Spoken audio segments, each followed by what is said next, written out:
See, the thing is that very often in the Western media, especially, and think tanks and the civil society in general, they feel that the BJP government is a nationalist, hardline Hindu government, and therefore this colors their attitude when it comes to interpreting our policy towards Pakistan. The fact that an all-party delegation has gone,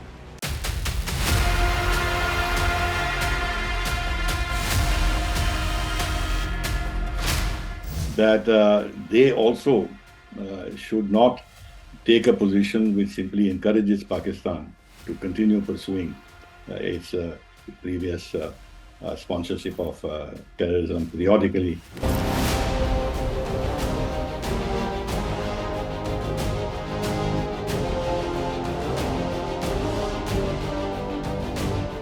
And Erdogan has been treating the Kashmir issue as a bit of an Islamic cause, which has caused a great deal of annoyance in India.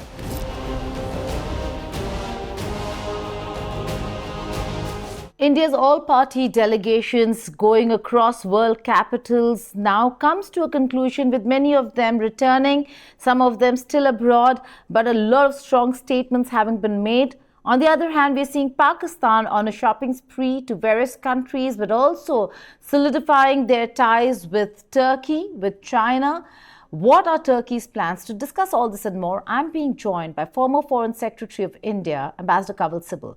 Thank you so much for joining us, sir, on the network. Let's begin with the delegation itself. Strong signal expressing unity in diversity. We're seeing some voices like Asaduddin Owaisi, Shashi Tharoor coming out very strongly in support of not just what the Indian administration did, but also what it means for a country to come together when it comes to a fight against terror.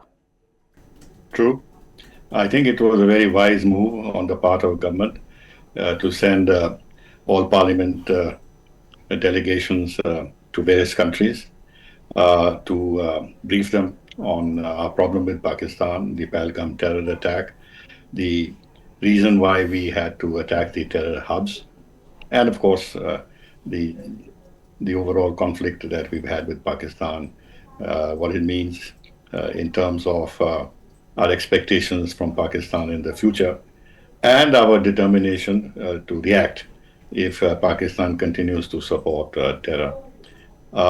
See, the thing is that very often in the Western media, especially, and think tanks and the civil society in general, they feel that the BJP government is a nationalist, hardline Hindu government, and therefore this colors their attitude when it comes to interpreting our policy towards Pakistan. The fact that an all-party delegation has gone gives a very different impression that there is a national consensus in India with regard to this periodic terror attacks from Pakistan against us, and that there is now much greater unity in the country with regard to combating this threat. It's a good message to send. Secondly, it also sends a message that our terms of engagement with Pakistan at the national level have changed. That in future, our position about zero tolerance towards terrorism is will not remain rhetorical, but will actually get translated into action. So this is again a very good, strong message to send to the international community. The subtext being that they also should not take a position which simply encourages Pakistan to continue pursuing its previous sponsorship of terrorism periodically against India. That pressure has to be put on Pakistan by the international community.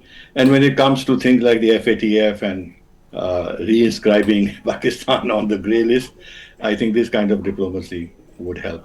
Also, it will help in the United Nations, in the UN General Assembly, in the UN Security Council discussions, because we have gone to virtually all corners of the world with these intra-party, multi-party delegations. And therefore, that message, positive message from our side, will be registered. Right. But Ambassador Sibal, talking about what the international community has done, isn't it time for the international community to acknowledge that when it comes to terrorism, neutrality is not a position that any country can afford to take at this point in time? What's your reading on the kind of meetings the Indian delegation got in various world capitals?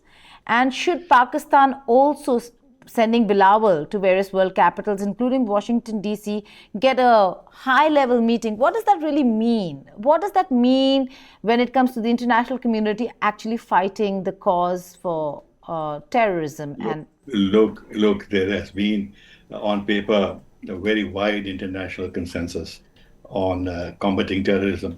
Actually, if you look at the language that has been used in UNGA resolutions, G7 resolutions, G20 statements, our own bilateral statements with various countries, the language is the same, that no cause justifies recourse to terror, and that all countries should cooperate in combating this menace, etc., etc. The language is always very strong.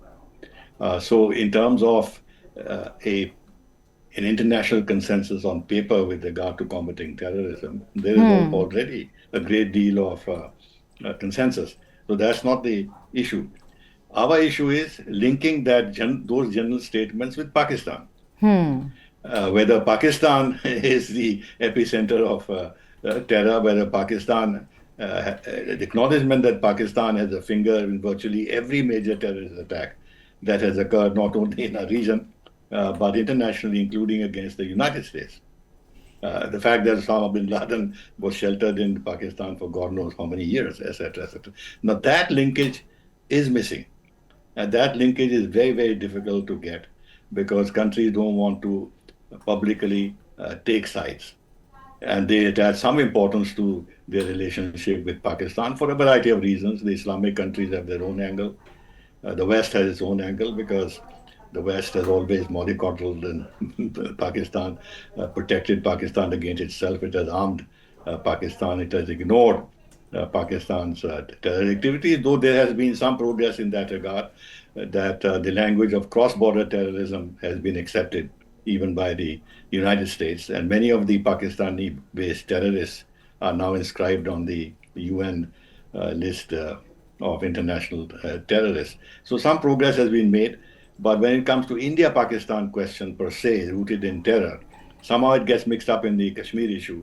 And therefore they feel that if they only took a position on terror, it will be giving one-sided advantage to India because in the background, there is this Kashmir issue which has been pending for a long time, which also explains the remarkable and surprising statements that have come from President Trump himself. That's right. That's right, sir. You perfectly describe how the West, particularly the United States of America, has handled Pakistan. Now, with a very difficult relationship that we are seeing between India and the US, how do you see Trump administration looking at this entire situation, and should they really take the position that they have where he's been lauding Pakistani premier? How difficult would it then be for India to have a statement strong enough linking Pakistan to terrorism and the idea of tackling terrorism by tackling Pakistan? Two things. One, that there are very senior members of the US administration. When you take, for example, the Director of National Intelligence, Tulsi Gabbard, she did not mince words with regard to Pakistan's involvement in terrorism against India. And Mike Waltz has gone, the previous National Security Advisor, but Mark Rubio and all, they all understand. They're aware of this. But now the current administration in the United States is so much dominated by President Trump that nobody wants to contradict him, and he's the one who calls the shots, and he makes loose statements, and nobody will have the courage to correct him. The situation in the United States is pretty different under President Trump. So I don't think we will immediately in the near future get the United States to publicly acknowledge Pakistani's involvement in terrorism. On the contrary, if you notice that President Trump in his inaugural address had complimented Pakistan for counterterrorism Exactly. cooperation because they had handed over one terrorist to them, and this Pakistan plays this subtle game. And now, suddenly, for whatever reason, there are press reports to the effect that there are some business interests involved of people who are around Trump. Suddenly, Trump calls the leadership of Pakistan great leadership, and he admires them, and this and that and that. Earlier on, he was a huge supporter of Imran Khan. So when he complimenting the present leadership of Pakistan, so he seems to have, how should I say, accepted that their policy towards towards Imran Khan or incarcerating him meets his approval. And of course, the army chief declared himself a field marshal, which means greater militarization of Pakistani system and polity, which means that when he calls the leadership great, he's actually, in a sense, endorsing this self-elevation to the rank That's of field marshal and acknowledging that he has a role to play in Pakistani political system and is not too much bothered about what it means for Pakistani democracy. That's right. But Ambassador Sibal, the fact that you spoke about business interests, are we looking at a future where uh, Trump family could be looking at a slice of resources from Balochistan, that China is already there, and we're also looking at Trump trying to get into the minerals and resources of Balochistan? I doubt it. I mean, Pakistan-China relationship is so close, and yet China is having huge difficulties at the security level in Balochistan, and it's a highly disturbed area. And there is the Balochistan Liberation Front on the ground, and they have caused a lot of damage. Even Khyber Pakhtunkhwa is up in arms. So, in this situation, for United States to come in, hoping that they can stabilize the situation and invest in that area and extract minerals and create all the infrastructure to actually be able to transport that out of the country, etc., etc. I don't see it happening. And how many countries do they want to go in terms of search for minerals? I mean, in Ukraine, they have already grabbed their minerals for the long term. In Russia, Russia is offering them investments in their rare earths and what have you, critical raw materials. They are there in Latin America. I don't think so. I would not take it seriously. Ambassador Sibal, what would you make of a very rare moment for to see the Pakistani Prime Minister travel with the Pak Army Chief, Field Marshal Asim Munir and Shahbaz Sharif are traveling together in this four-country tour and are on a shopping spree as well in Turkey. Turkish drones were used in the entire operation against India, and now we're looking at them traveling to these important nations, which include Turkey and Iran. Well, with Iran, they have a very difficult relationship. So let's not assume that Iran will be on their side. In fact, they have exchanged missile attacks against each other, and Iran has its own uh, complaints about Pakistan sheltering uh, Iranian terrorists on its soil in Pakistani Balochistan, which then operate across the border in Iranian Balochistan. There is, of course, the Islamic network at some level which operates, and they are neighbors, and they'll try and have as stable a relationship as possible.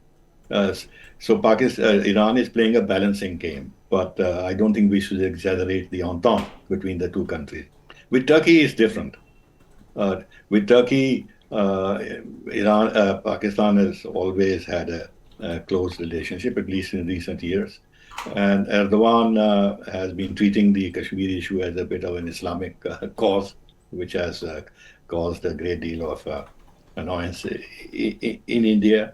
With regard to Turkish drones being sold to Pakistan, yes, of course, we would not like that. But on the other hand, the United States has given F-16s to Pakistan and AMRAAM missiles to Pakistan, and China is giving a lot of military equipment to Pakistan. So that cannot be the only touchstone of how we look at the Turkish relationship with Pakistan. The problem here is that with Turkey, we have never taken a position which is antagonistic towards Turkey. From the time when I was ambassador there, we had an understanding with Turkey that they will withdraw from intervening in the Kashmir issue, and we will stop intervening against them on the Cyprus issue. And the relationship began to move forward. And in the early years of Erdogan's government also, there was good contact. Erdogan himself came to India, our prime minister went there, so dialogue was maintained. But I was a bit surprised, and I had raised this myself in one of my meetings a few years ago with the then Turkish foreign minister as to why they are so active in the OIC. They got the chairmanship of the OIC committee on Kashmir, which moved all kinds of resolutions against us. And within the OIC, Turkey is the most active. Turkey is also the hub of propaganda by Pakistan against India on the Kashmir issue and human rights issue because they use the Turkish resources for this. On the other hand, to be fair, when Turkey had this Heart of Asia project with regard to Afghanistan, India was invited, India was participating. And this was one way of Turkey not to put all its eggs into the Pakistan basket. But on the other hand, Turkey is the only country, and now Azerbaijan has joined in, which mentions Kashmir in the UN General Assembly. Why? What for? We've never raised their occupation of northern Cyprus. We never raised the question of their military occupation of northern Iraq. They've got military presence there. We've never talked about their military intervention in Syria. And we've not talked about their policies in the Eastern Mediterranean or their policies in Libya. There's so many vulnerable areas in which we could criticize Turkey, but we've not done that. But why should Turkey go out of its way to take positions against India on very sensitive issues? There could be many reasons for that. Partly it is the Muslim Brotherhood affiliations of President Erdogan. And then going back into history, they were part of CENTO, they were part of the Baghdad Pact, and later on they were part of the RCD. They've always had close connections. And Musharraf was a great admirer of Turkey, etc., etc. So there are long links, and I'll end here. When I was ambassador in Ankara, I was told that, look, you can't compete with the Pakistanis because they go to the Turkish Foreign Office and they say, look, we are the inheritance of your Turkish rule in India. So when they debase themselves to that extent, it's very difficult to counter that kind of Absolutely. towards Turkey. Yeah. Absolutely, Ambassador, which is why I wanted to ask you this. Why is Erdogan doing this? What are his ambitions? Is this the move for a caliphate based out of, centered around Turkey, return of the Ottoman Empire? What is Erdogan's plan over here? Why is it that we are seeing him move and take a very extreme position, which might not benefit Turkey in the long run? Well, I think Turkey feels it has no price to pay. See, Turkey is well protected. It's a member of NATO. It downed a Russian plane, but didn't pay a price for it because it has, Russia is highly dependent on Turkey for bypassing sanctions, for selling their gas to Western Europe. And generally in the entire Black Sea area, the Bosphorus Straits are vital for the maintenance of Russian Navy in the Black Sea. So Turkey has all these assets, geopolitical assets in their hands. And with Erdogan, there is this, now that he's turned his back towards Europe, or Europe has turned his back on to Turkey, Turkey wants the leadership of the Islamic world. And part of that was trying to limit the